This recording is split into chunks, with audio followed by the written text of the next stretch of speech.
Hi! A few months ago, I made a video talking about discovering the joys of the 3DS, and after that, I knew I just had to get my own to play on instead of borrowing. I searched high and low on Mercari for an already modded one because I was terrified of breaking it somehow since I'm really good at being stupid, and ended up with a modded hot pink 3DS. What I had really wanted out of my search was a light pink 3DS, but the ones on Mercari and eBay at the time were way outside my budget. That was my dream 3DS, but it would have to wait. Or it would have, but ta-da! Being the very professional YouTuber that I am, don't laugh, I recently got the chance to work with Zenmarket, today's sponsor, and that 3DS was mine. And today we're gonna be brave and mod it and customize it and all that jazz.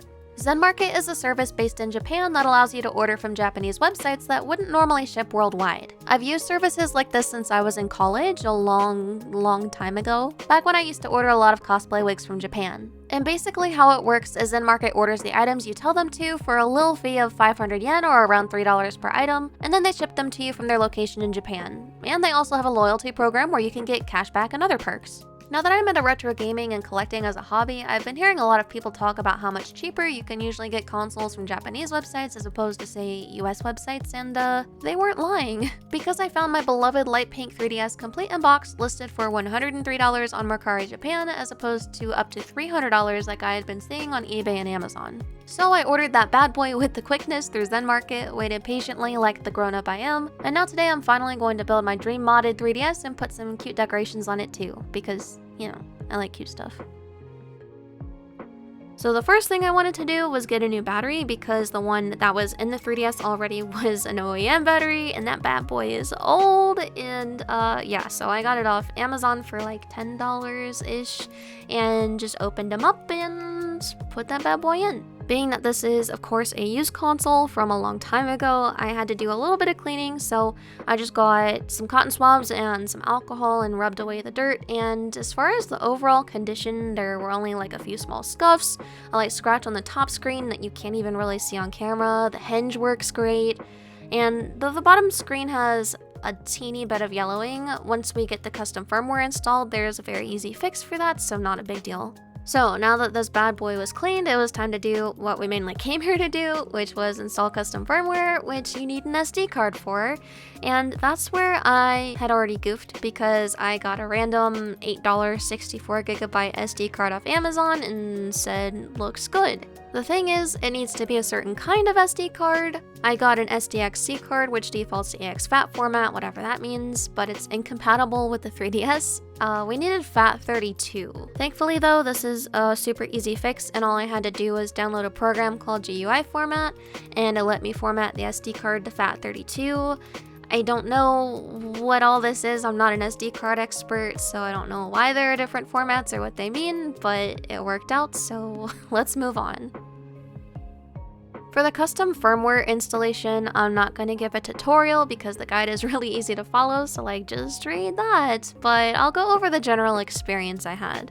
Like I mentioned at the start, I was really nervous that I would brick my 3DS or something, but thankfully, multiple times throughout the guide it mentioned, don't worry, this is safe, so I guess I didn't have anything to worry about. I don't know how you brick a 3DS, but it looks like I couldn't if I tried, or I don't know, maybe it's just really rare. I was just really relieved though that I wouldn't be ruining anything and it wouldn't be too difficult to do.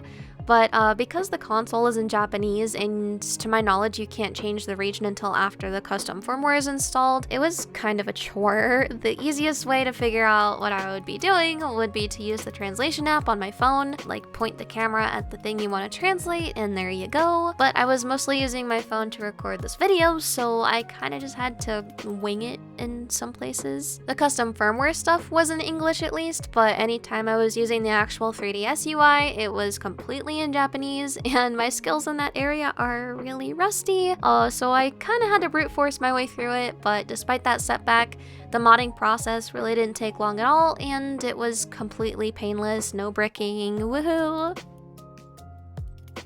So the next thing I wanted to do was start customizing since I was really excited for that part, and also fix the screen yellowing. I had all these stickers lying around since I had used them to decorate my flip phone, and obviously I had extra, and since they were all like holographic and pretty and whatever, I thought they'd go really well with the light pink color. On the outside I put a bunch of clouds and stars and stuff on it, and This whole thing might have actually taken longer than it did to install the custom firmware. I was using tweezers so I wouldn't get any oils for my skin on the adhesive, so they'd stay on longer, and I don't see very well, so it was a struggle. I had a very hard time getting the stickers off the sticker sheet, but I made it. We're good. I wanted to use this blue wrist strap thingy really bad, but this version of the 3DS I found out doesn't have a spot for one. That's super unfortunate, but I do find an alternative later, so I will show you that in a minute. I also made a custom theme using the Kame 3DS theme editor and some very adorable fan art I was given some time ago. Shout out to Bottle Witch. But I also downloaded a few extras so I can kind of just switch around them depending on my mood. So I also got this seal theme because my OC is a seal, in case you were wondering. The things on my head are seal flippers, now you know, woo! And I also got this pastel theme since I'm really loving the whole like pastel night sky aesthetic kind of thing right now. I got a custom splash as well, and the most amazing badges ever because they're seals. Turns out that this is Sanrio's seal character named Mamegoma, which I'd seen him before, and I actually have a plush of him, like a little plush keychain, but I didn't know his name or that he was from Sanrio. Now I know, but yeah, the badges are very, very cute. And finally, as far as the screen yellowing, all you need to do is open Rosalina, go to Screen Filters, Advanced Configuration, and move the temperature slider to the right to make it cool toned, which combats the yellow tint, and now it looks beautiful.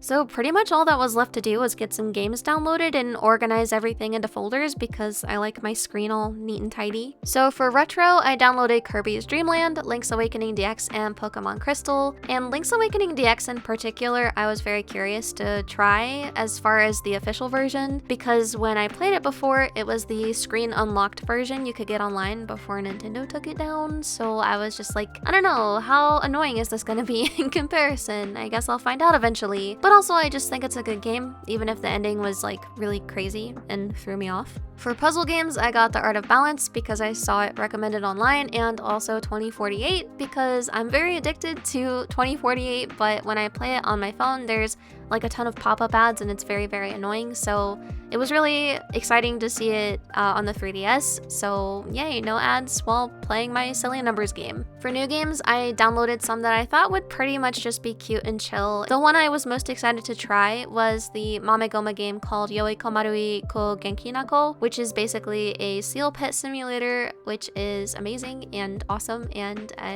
play it now. It's in Japanese only, but so far I haven't had any issues with not being able to read much. It just all kind of makes sense. It's really self-explanatory, so yeah, there you go, play it. And as far as just random games, I got Sonic Generations since I was really curious how different it would be from like the PC port I had played. I got Pokemon Alpha Sapphire since I love Gen 3, but I never did play the 3DS remakes. And I got a game called Zombie Panic in Wonderland, which I used to play on my phone all the time back in like the 2010s. It was really weird playing it on the 3DS with the touchscreen, even though the phone also has a touchscreen. I don't know, it's been a long time, I'm sure I'll get used to it. I also downloaded stuff like Pushmo and Ever Oasis because I love those games and you need to play them right now. And you'd think that's it, but remember when I talked about changing the region after installing custom firmware? I was just going to leave the region set to Japan because like if I'm downloading the English versions of the games, I don't think it matters. The 3DS is region unlocked, so, you know, whatever. I'm lazy, it's fine. Well, it turns out some games will automatically switch their region based on the 3DS's region, whatever it's set to, or something. So you can download an English game, but when you go to play it, it's magically in Japanese. So I decided to just suck it up and change the region, which was more complicated than installing the CFW, and I had to reorganize everything and reinstall my theme because it resets it, and